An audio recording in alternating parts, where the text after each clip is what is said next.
Can you believe I'm back for the third week in a row? Round of applause. Round of applause. Thank you. Today I'm just going to be doing a quick video comparing a $1,200 point and shoot with a $500 point and shoot. I know a lot of professionals are probably going to be like, why would you make a video about that? Because you can't even compare them usually because they're so different. But I think a lot of people that don't know a ton about photography and about cameras and tech and everything can't really understand kind of what makes a camera so much more expensive than a different one, if that makes sense. Like, they're both point and shoots. Why is one literally 3 times the price? So that's what I'm gonna talk about, just for fun. The point and shoots I'm gonna be comparing is the Ricoh GR III with the Canon SX740 HS. Quick shout out to my work at the camera store for supplying the cameras and these mics. Go check out their channel. I mentioned it in another video before, but they do gear videos that are much more professional. So if you are professional and kind of want to check out their channel, then I'll link it down below. The main thing to look at when comparing cameras is the sensor. That being the sensor size and the type of sensor. Typically, the larger the sensor, the better the low light performance is, better dynamic range, image detail, resolution, and so much more. Majority of compact cameras have a 1-inch sized sensor, such as the Canon SX740, which is sitting at $589 Canadian dollars. The Ricoh GR III, which is sitting at just under $1,300, features an APS-C size sensor, also known as a crop sensor. Crop sensors are typically found in like prosumer DSLRs and entry-level mirrorless cameras, which are much bigger bodies than this one, which is what makes this camera so amazing because they put this huge sensor in such a tiny body. The Ricoh has a 24 megapixel sensor and the Canon has a 21 megapixel sensor. You may be thinking, wow, that's so similar, they must be so close in quality, but no. Since the Ricoh has a much larger sensor, that means that the megapixels on the sensor are generally much larger than the one on the Canon, or on a 1-inch sensor in general. This is what overall improves the performance of the camera, especially with low light. Low light performance is definitely one of the top things that I look at when I'm considering buying a camera.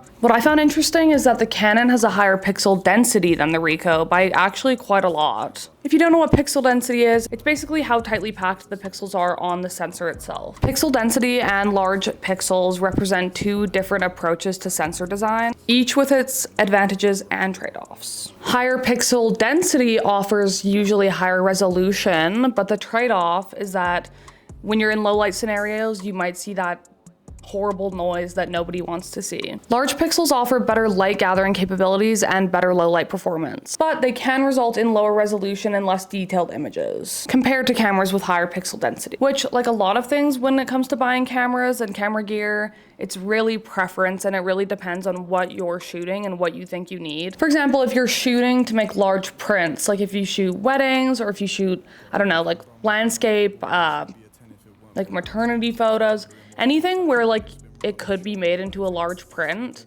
like a physical print, you would want a camera with a higher megapixel count and higher pixel density. But if you're not somebody who's going to be doing a lot of prints or cropping in and you want that good low light capabilities and dynamic range, then you'd pick the one with the larger pixels and less pixel density, if that makes sense. A lot of video-centered cameras such as mine, the Sony FX3, have a lower megapixel count. My camera is only 12 megapixels, but those 12 megapixels are so large that they take up the whole entire sensor. In this case, the specific sensor on my camera, it's able to produce such high quality results because each 12 megapixels has 4 smaller megapixels inside the larger pixel.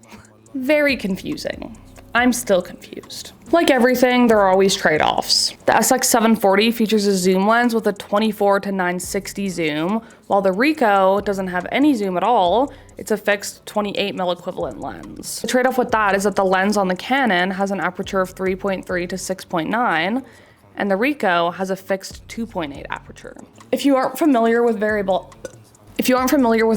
aperture, basically in this case, if you're zoomed all the way out at 24, you can't go wider on the aperture than a 3.3. And if you're zoomed all the way in, then you can't go any wider than a 6.9, which means that it's not going to be great for low light. And then with lenses with a fixed aperture, like the Ricoh at a 2.8, That doesn't mean that you can only use 2.8, like it's anything above 2.8. So 2.8, 4, 5.6, etc. You just can't go down to like 2 or 1.4, 1.2, etc. Some other things that might be a trade-off for some people is that the Canon has a built-in flash and the Ricoh doesn't, but the Ricoh has an external hot shoe, which means that you have the option to attach a better, more powerful external flash or a viewfinder and various other accessories. One thing that I always think about too with built-in flashes is that there is a likelihood that they could fail, and then you can't really repair them because most repair facilities will not repair that. Another benefit to the Ricoh is that it has RAW support, and the Canon doesn't, which actually is pretty rare that a camera will not have RAW support.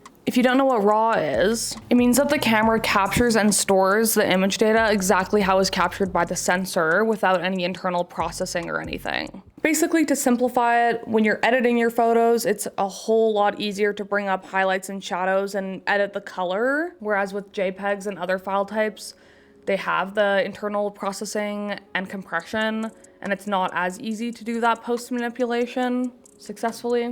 In terms of usability, the Canon is a lot more user-friendly. Canon is in general, so if you are a beginner and you really don't know anything, Canon is the one brand that I will always suggest to people. In terms of video, I wouldn't really recommend either of them for video, but the Canon does do higher resolution video than the Ricoh. But think about the low light capabilities. In terms of the size and handling, the Ricoh is a little bit smaller. It has a fixed screen on the body, unlike the Canon, which the screen flips up.